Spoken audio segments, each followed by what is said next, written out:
Now, ang dapat nating isipin, bagamat ang presidente natin ay hindi umaamin kung siya'y bangag, bagamat ang pagkagutom ay pinakamataas sa 21 taon ngayon sa ilalim ni Presidente Marcos Jr., bagamat pinakaponte ang ating turista doon sa at least sa nangungunang bansa na kabahagi ng ASEAN, naunahan pa tayo ng Cambodia, no?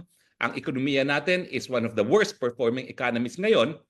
Ang kinakailangan natin intindihin, bagamat palpak ang administrasyon ni Junior, ang inaasahan ni Junior at ng kanyang may bahay na ang tawag ng marami ay butod at ng tambaluslos ay ang suporta ng Amerika.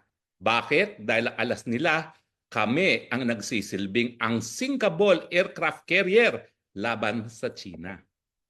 Pero kung ang Amerika ngayon ay nais nang magkaroon ng kapayapaan sa panig ng Amerika, ng Russia at ng Ukraine, sa tingin nyo, kinakailangan pa ng Amerika ang Pilipinas laban sa China?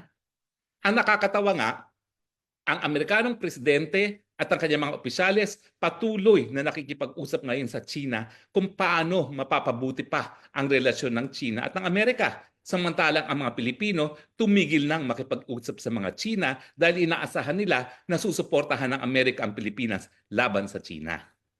Well, I have news for you, Marcos Jr.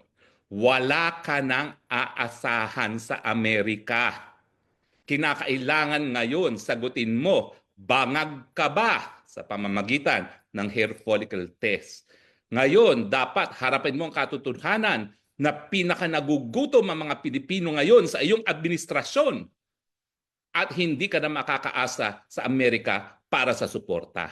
Dahil ang Amerika ngayon, inuuna ang pang-nasyonal na interes ng mga Amerikano at yan ay ang interes niya na mangalakal, magbenta ng kanyang mga binibenta sa mga iba't ibang mga merkado ng daigdig at makakuha ng kita sa iba't ibang bansa.